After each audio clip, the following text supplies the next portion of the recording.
இன்ட்ரெஸ்டிங்கான ஒரு ஃபில்ம். அந்த கதையை சொல்லும் போதே வந்து எனக்கு ரொம்ப பிடிச்சிருந்தது. ரமேஷ் வந்து என்னுடைய அசிஸ்டண்டாக இருந்து அதுக்கப்புறமா பல பேர்ட்ட ஒர்க் பண்ணார். இந்த கதை எழுதும் போதே இந்த கேரக்டரில் யார் யார் நடிக்கணும் அப்படிங்கிறதையும் அவர் ஆல்ரெடி எழுதி வச்சிருந்தாரு. அந்த நோக்கத்தில் தான் போய் அருண் பாண்டியன் சாருங்க அவங்ககிட்ட கதை சொன்னாங்க.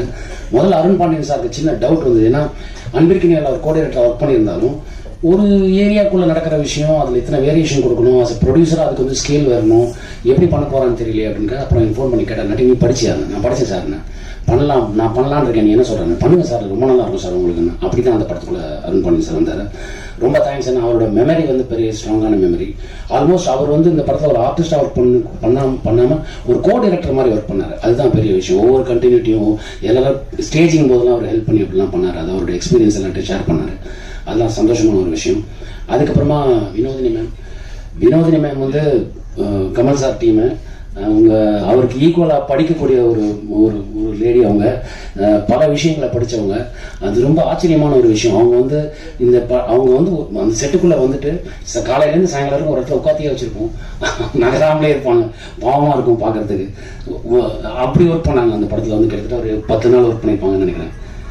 7 days வாடகை டேஸ் அவங்க.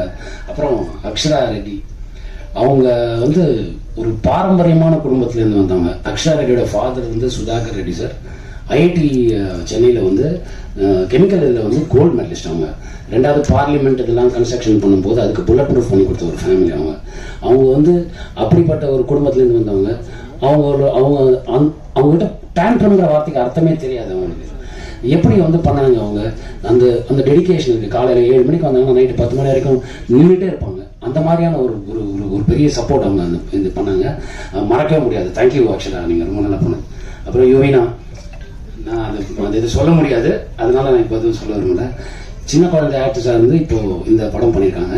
ரொம்ப நல்லா பண்ணியிருக்காங்க. ஒரு பர்டிகுலர் எமோஷன் சீன் வந்து இருக்கும், அவங்களோடது இருக்கும். அதை பார்த்தா கண்டிப்பாக எல்லாருக்கும் கண்ணில் தண்ணி வரும். அது வந்து நான் இப்போ கூட கேரண்டியாக அவங்களுக்கு நான் சொல்கிறேன். அதே மாதிரி நம்ம ஆதித்யா அனுபமா மேடமோட சொன்னார். அவருக்கு வந்து முதல் படம். ஆனால் முதல் படம் மாதிரி எனக்கு தெரியல.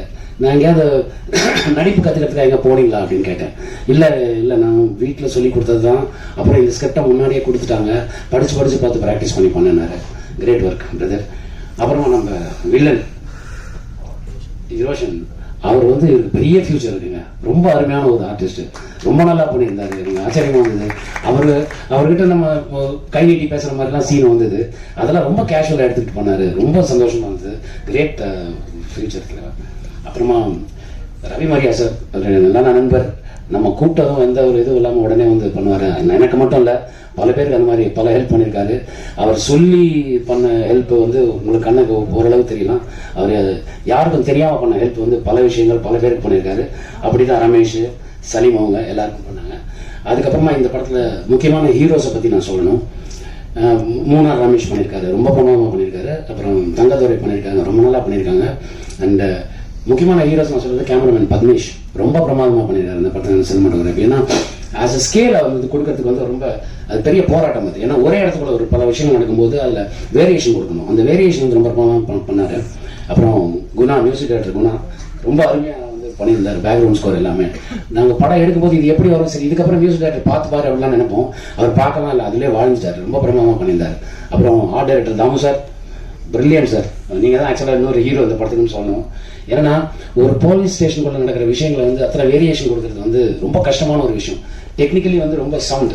அப்புறம் இன்னொரு ஹீரோ இருக்காரு, எங்கள் நாகூரான் ராமச்சந்திரன் எடிட்டர், பிரமாதமான ஒரு எடிட்டர்.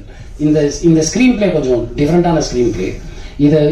இதை ஆர்டர் பண்ணுறதுங்கிறது ஒரு கஷ்டமான ஒரு விஷயம். நம்ம என்ன ரஃப் கட்டாக கொடுத்தா கூட அது அந்த நுணுக்கத்தை கொண்டு வரது ரொம்ப கஷ்டமான விஷயம். அதில் நாகூரான் வந்து பிரமாதமாக பண்ணியிருந்தார். And co director Manibhaskar sir, Saleem அவர்கள், ஸ்ரீதர் அவர்கள். அப்புறமா ப்ரொடியூசருக்கு நான் ஒரு பெரிய தேங்க்ஸ் சொல்லணும். என்ன ஒரு படத்தை ப்ரொடியூஸ் பண்ணும்போது அது பெரிய ஸ்கேலாக ஒன்று வரும், நம்ம காசு செலவு பண்ணுறோம், அந்த காசு செலவு அதில் தெரியணும் அப்படின்லாம் யோசிப்பாங்க.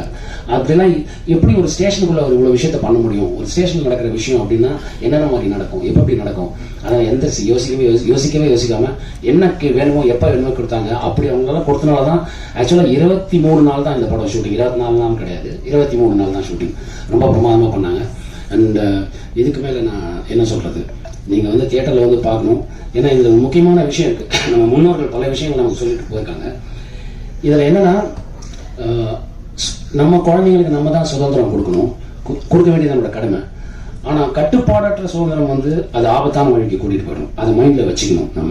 நம்ம வந்து நம்ம குழந்தைகள் மேலே சுதந்திரம் கொடுக்குறங்கிற பேரில் ஒரு கண் வைக்கலாம், ஆனால் அவங்க ஸ்டாப் பண்ணக்கூடாது, அவங்கள ஃபோர்ஸ் பண்ணக்கூடாது, அது வேற வழிக்கு அவங்க கூட்டிகிட்டு போயிடுங்கிற ஒரு முக்கியமான விஷயத்தை வந்து ரமேஷ் வந்து இந்த த்ரில்லருங்கிற ஆங்கிளில் வேற மாதிரி சொல்லியிருக்காரு. ஸோ இது வந்து எல்லாரையும் போய் ரீச் ஆகும்னு நினைக்கிறேன். இப்படி ஒரு வாய்ப்பு கொடுத்த எல்லாருக்கும் என்னுடைய நன்றி அண்ட் தேங்க்ஸ் அலாட். இந்த படத்தை 26 தியேட்டரில் வந்து நீங்கள் எப்போவுமே சப்போர்ட் பண்ணுவீங்க, இந்த படத்தில் நீங்கள் சப்போர்ட் பண்ணுங்கள். யூஸ்வலாக பார்த்தீங்கன்னா தமிழ் பத்திரிகையும் தமிழ் சினிமாவுக்கு மட்டும் இல்லை, மற்ற மொழி படங்கள்லையும் ஒரு சின்ன கண்டென்ட் நல்லா இருந்தால் கூட அவங்க பிரமாதம் வந்து என்கரேஜ் பண்ணுவாங்க. அது மாதிரி இந்த கண்டென்ட் இதில் புதுசாக இருக்கும். நீங்கள் இந்த மாதிரி அந்த மாதிரி என்கரேஜ் பண்ணுறது மாதிரி இந்த சினிமாவுக்கு நீங்கள் என்கரேஜ் பண்ணுவீங்கன்னு நான் ரொம்ப நம்புறேன். Thank you so much. Thanks a lot.